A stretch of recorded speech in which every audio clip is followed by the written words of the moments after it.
everybody, welcome back, and this is my September wrap-up. So some of you will notice that I haven't posted for a good couple of weeks, and I can only apologise. As you may have guessed, university started again, and oh boy did it start with me having to hit the ground running. I have had no time to even write videos, I have had no time to read, I have had no time to film.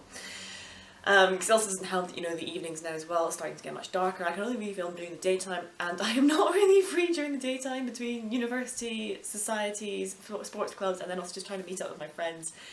It's been a bit hectic, so I am still going to try and post, but we're definitely going to be going down to one video a week, I think, I'm afraid, but it's really all I can cope with during my fourth and final year of university, because I just have so much to do.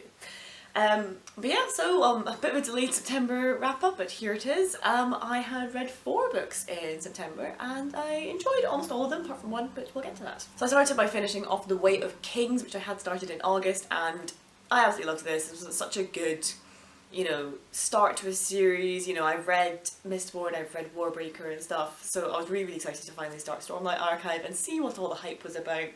It absolutely lives up to the hype so far. This is a really, really interesting first installment, and I just really, really enjoyed how it started sowing the seeds for this epic sort of massive story that we are going to be following in this series. I loved all of our characters. I thought it was paced really well, and I really, really enjoyed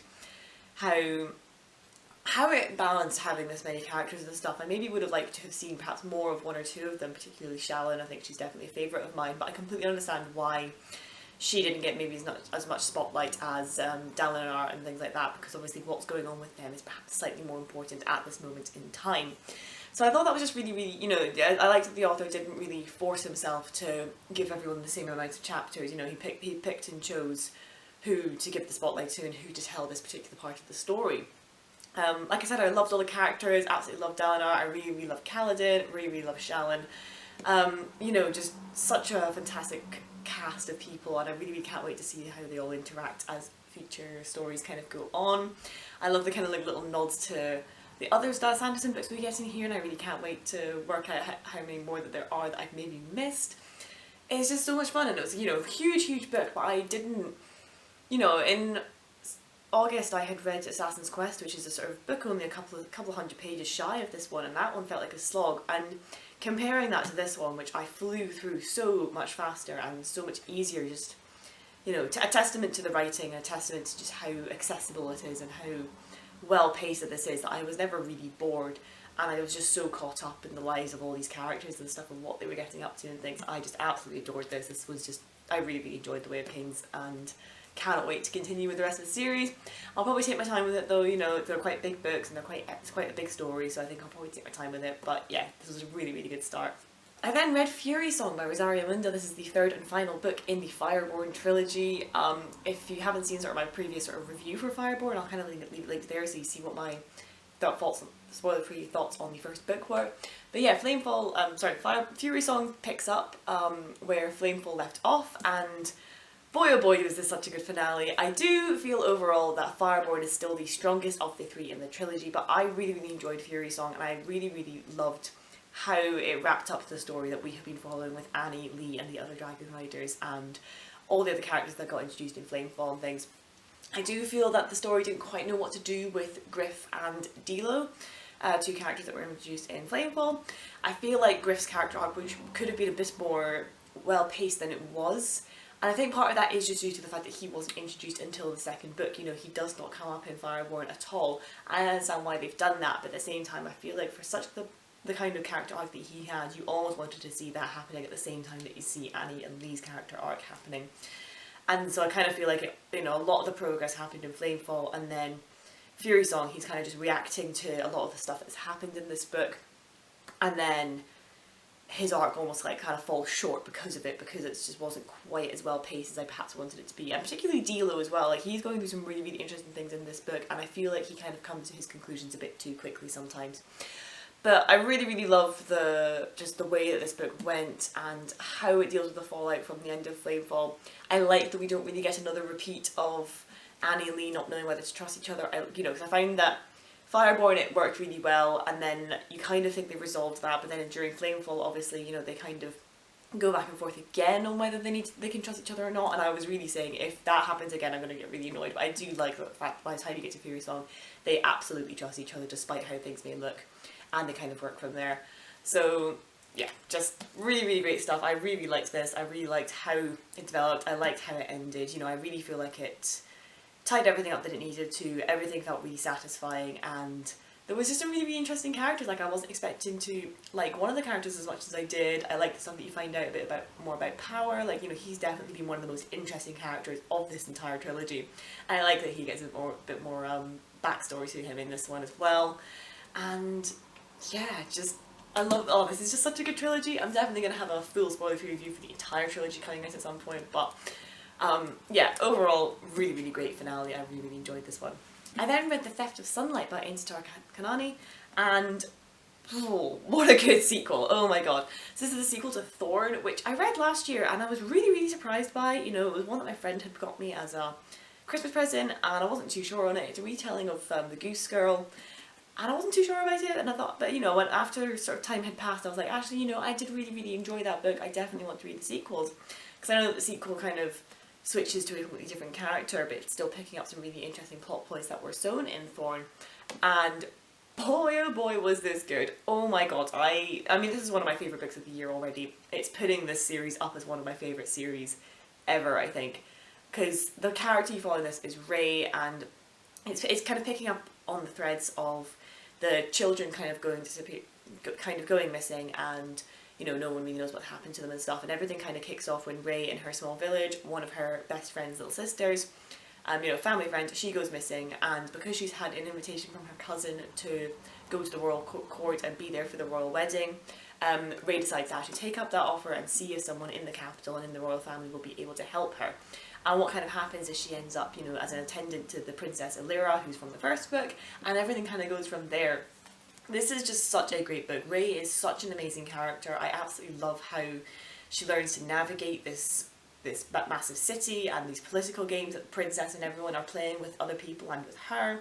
I love the exploration into like modern day slavery that this book goes into. Like, the author's note is really, really interesting for this one about how she's trying to portray modern day slavery and how it still goes on, and this being sort of, you know, it's completely different to what we think of when we think of slavery, but this is still very much going on in our modern lives, and she's kind of trying to take that and put that in a fantasy context, and trying to get you to understand that. Absolutely fascinating stuff. Obviously it's quite a heavy subject and things, but I think it's done in a very tactful way in this book, and yeah, just great writing, great world building. I don't quite know where this is going, because it's really interesting, because Thorn almost feels like a prequel, and this feeling like the start of the actual story, because I believe you then stay with Ray for a Darkness at the Door, which is the third book.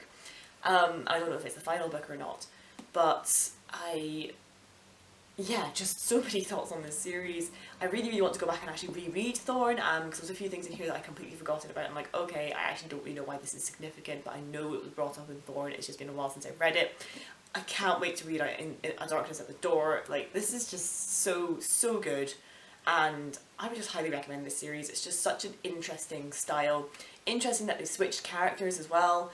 Just, oh, I just really love this. It was just so good, and it was just such a fantastic story, and you care just so much about Ray and what happens to her. And the ending of this book, oh my god, like, oh, I could see it was ending, and I was like, no, you're not like ending this like this. But then they do, and now I have to try and find the third book, because this is just so good.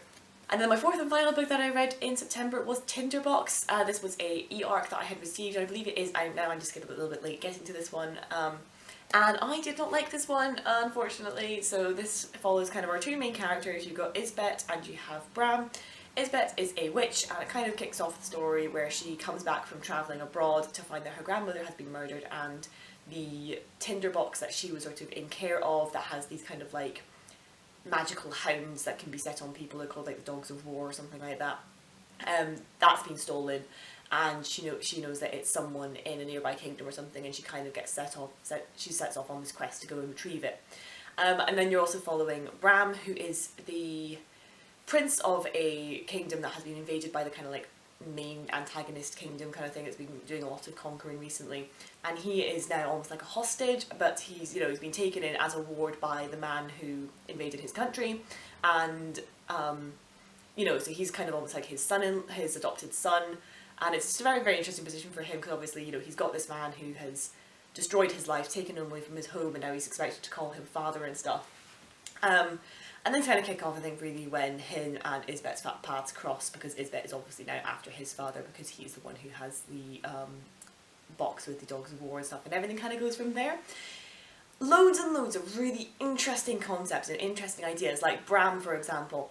Such a fascinating, he could be such an interesting character about how he feels about his position, being, you know, almost raised by this man who has taken him away from his family and done all these horrible deeds, you know, because he has a lot of sympathy for him, and he has a lot of, not love, but, you know, they almost do have a father-son relationship in this book or something, or at least the author tries to write one. And I think that would just be such an interesting character thing as to how he feels about that and how he feels about his position, but you get nothing. He and Isbet, unfortunately, are just very bland you know, hero, heroine, male protagonist, female protagonist kind of archetypes, you know. They're just a bit, you know, they don't react to anything, there's like no strong emotions half the time, they're kind of just going through the motions, kind of going through the paces. The world building's not really explained enough, you know, you get things sort of mentioned and then gets brought up later, like Bram can apparently communicate with gods and stuff because he's a bishop or something, and that's kind of mentioned at the start of the book, and then it's not really mentioned, and then all of a sudden it's really important later, and you're like, what?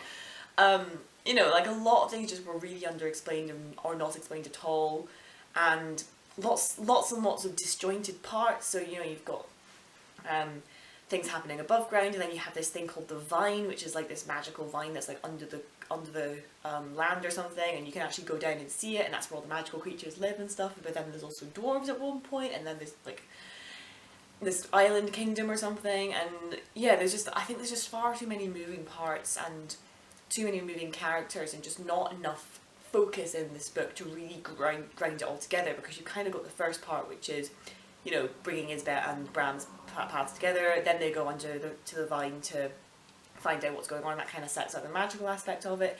You meet this random really rapey character who keeps trying to assault Bram all the entire book, and you really don't really know what this guy's position is, apart from just to cause that kind of drama, I guess, which was a bit of a weird decision, but okay.